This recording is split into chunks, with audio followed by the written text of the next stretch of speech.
This is the first page of our road map. Now, let's look at Black's fourth move options. Bishop c5 and Bishop b4. Next, there is Knight to f6. And finally, Knight g to e7. Each move candidate takes us down a different path. Now let's begin our journey.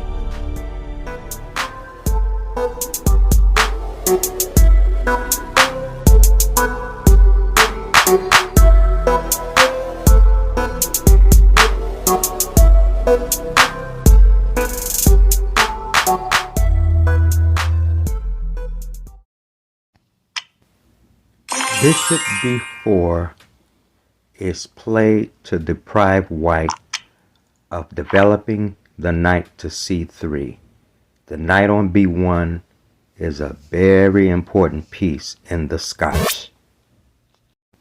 Now we're going to begin our journey down a different path, which is pawn to c4 followed by knight to c3 after the dark square bishop is traded off.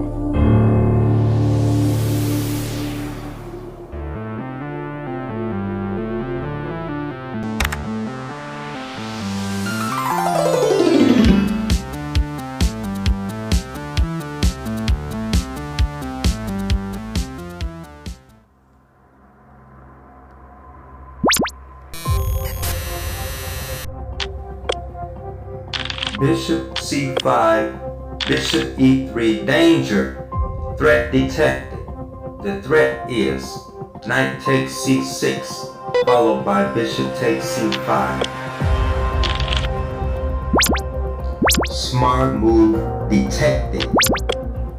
Knight f5 offers the trade of bishops, after which white can proceed with pawn to c4, followed by knight to c3.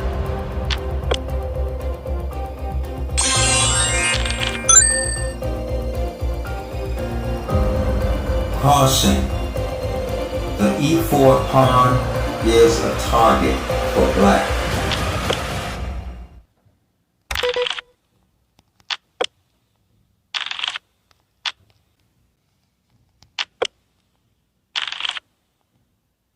What's interesting about this line is that white gets adequate control of the d5 square.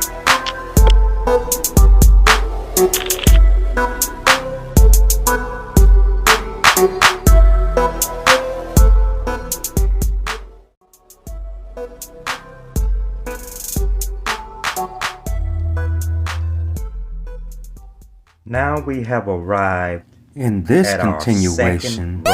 However, white is going to develop the knight on b1 to d2 at some point.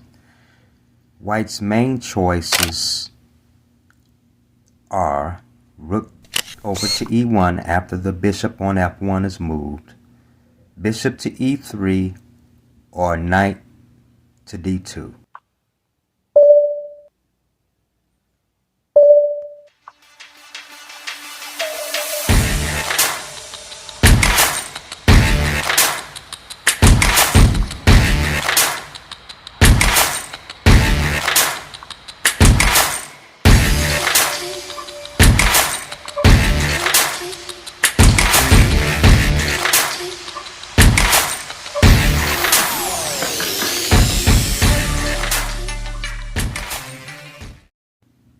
Now what we're doing is we are pacing through lines. We're taking these pathways step by step. Now, going through this line, white is able to experiment. You may want to play knight to d2 first, developing it to f3 before you develop the bishop to either e3 or f4, or you may just simply want to develop the bishop to e3 first. So white can experiment with different move candidates.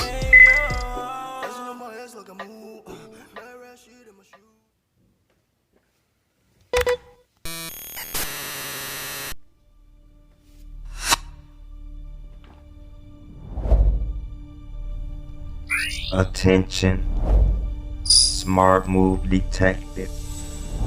Knight f6 to d7 to c5 puts pressure on the bishop, with the idea of developing the bishop on c8 to g4 to put pressure on knight f3, the bishop on e7 to the h4 to d8 diagonal. This prevents white's knight from going to any of those squares.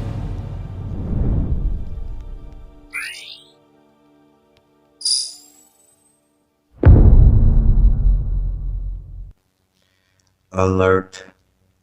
White has to nullify black's pressure in the center, break the pin on the knight on f3, push the e4 pawn to e5, get to an endgame.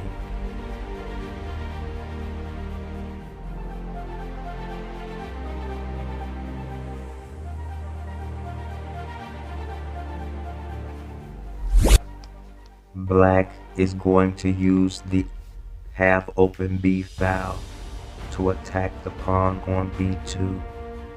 Your counterplay is to attack down the d and the e files.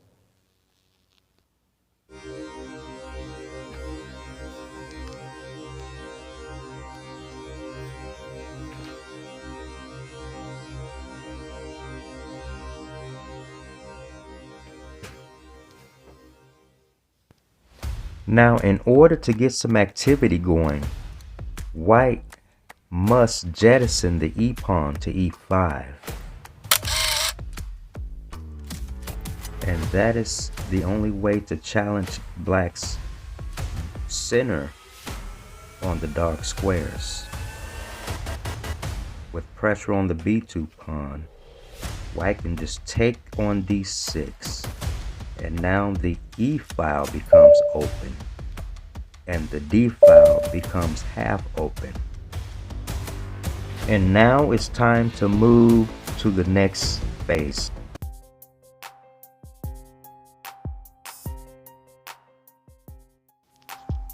Now in this next game, you will see bishop being played to e3 with the idea of playing the f2 pawn to f4. And then the knight will be played to f3 via d2 square.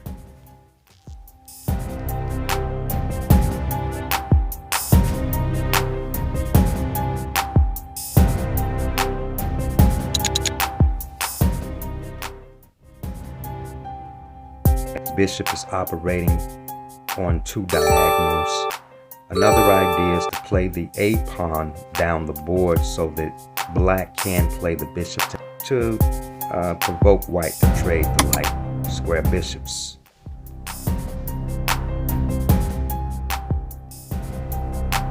Now in this final example, I'm going to show you a tactic in the center. And this is the kind of stuff that you need to be aware of when you plan these openings.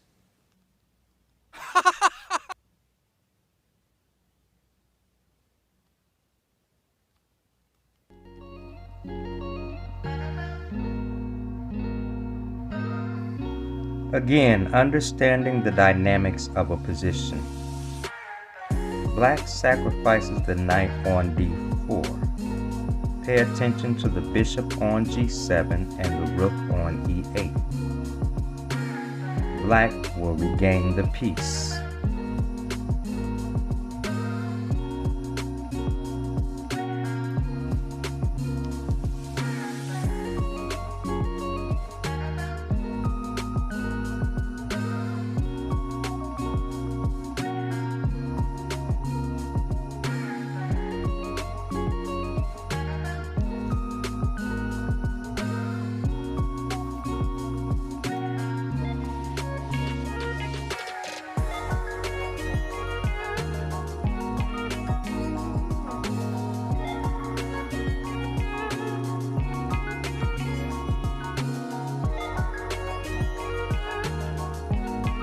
And after rook takes d3, it is white who is left with an isolated pawn on d5.